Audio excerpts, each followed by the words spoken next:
And I think it was after the Florida trip my dad had got me, and that's when all communication with her completely stopped. And I think that was through the court, but again, I'm not so sure. I think that could have been of like just my own experiences and what I was telling them was happening, and they just thought it was the best decision for that case and situation. That far as that, you know, I had a father. He was my blood father, and he's a good man, but you know, he was an alcoholic like my whole entire life. So like, he wasn't really mentally there. He wasn't like a father figure. He wasn't really like, he was in the house with us, like, you know, like he was there, but I didn't have like a father-daughter bond with him. Like he really didn't like to talk to me, to be honest. Like he used to say like I remind him of my biological mother, and you know, I'm gonna just turn out just like her and all this other stuff. So yeah, so like me and his relationship growing up was really not good. Like he did stuff for the family, but he just wasn't there. And I guess like the excuse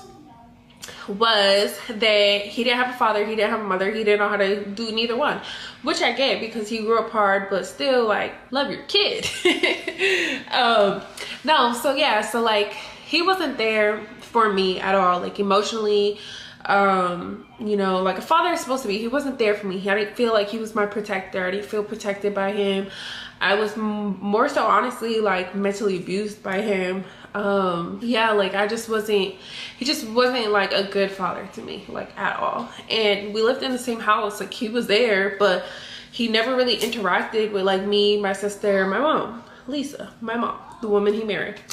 So you know, my mom, she stepped up, you know, like she was my stepmom, but she realized like the situation I guess we were in, and was like, you know, like she was mom and dad.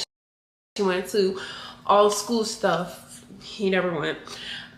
She made sure, you know, I mean, he would give money and stuff, but she was the one who was like giving us the love, the feeding us, the taking us out to the park and doing stuff with us. And like, you know, like we grew up in a really hostile like house. Like we weren't allowed to do certain stuff. Like we weren't allowed to be too loud. We weren't allowed to be in the living room. We weren't allowed to sit in the kitchen and talk too loud and laugh. Like that's, to be honest, the kind of household I grew up in, just from like my father's kind of say so and stuff like that. But you know, with her being there, she stood with him for 14 years. And the 14 years that she was with him, I would say majority of the years she didn't want to be with him no more, but she stood with him because of me and because he's the one who had custody of me. So if she was to leave him, I would have to stay with him, and she didn't want to do that to me because of just the situation. Like it just wasn't a good situation. My biological mother wasn't able to care for me, and I unfortunately didn't have any other family. And she didn't want to do that because she loved me and I was her daughter, and she didn't want to leave without me. And I remember I used to tell my mom all the time, like, girl, leave him, let's go, let's sneak out. Like, I used to be one of those, like, why don't you just leave him? He's so mean. Like, I'm talking about my own father, y'all. Yeah, so then, you know, obviously a lot more stuff happened in between like that time span, which is like really more deeper and stuff. And I feel like maybe one day if I get super duper into it, like I would want to like interview my dad, interview my birth giver, interview my mom, just go more into detail on why, what made you, like all this other stuff. But so, you know, later on, I feel like it was my senior year of high school. I was 17. That was my senior year. I was 17. My mom, she was finally sick of it. She was just sick of dealing with him, sick of his meanness, all that.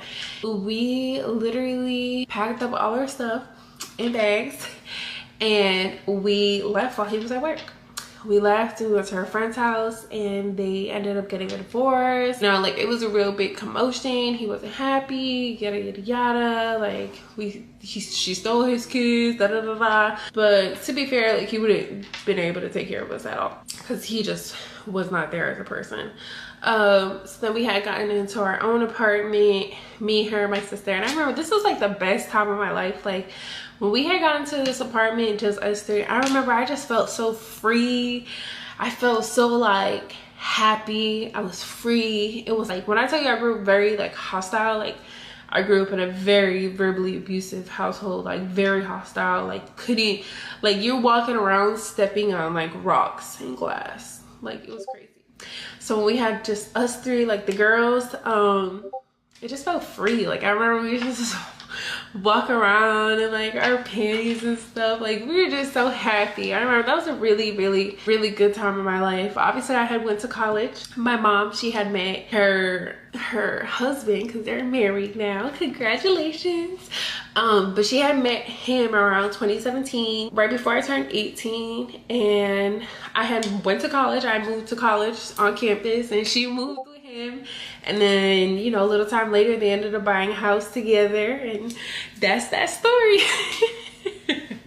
That was like a very quick sum up of the situation, but really that's how it is. I just ended up living with her. Like she was just, I always say she was like my guardian angel. She always kept me safe. She stood by my side for a long time. Like she stood with my father for a long time, even though she didn't want to be. So I would say like I feel blessed to have her. Like I'm the woman I am because of her. Watching her handle everything that she handled, I feel like she's a very, very strong woman. And I'm thankful that, you know, like I'm thankful that they did get custody of me, because if my life was a different way, I wouldn't be who I am. I wouldn't have the traits that I have. I wouldn't have had the life opportunities that I've had. I wouldn't have the mindset that I had. You know, I would have been a whole different, completely different version. And I truly don't know if it would have been for good or bad. I probably would have been raising half my siblings, because my biological mom, she has about 6 kids. She has 6 kids, and I would have been the oldest out of all of them. So I know I would have probably been, you know, that's how it is. Like when you're the oldest, you kind of like in charge of your siblings. Like I feel like when the person isn't really there. And like I said in the beginning, you know, I am in contact with her and stuff. When I was like maybe 16, 17, I feel like 18, I don't know. I contacted her and we had went back and forth, and I was just telling her like everything I felt. And you know, as a kid growing up, you just truly don't understand, because when I was like 3 to 4 years old, I didn't understand that.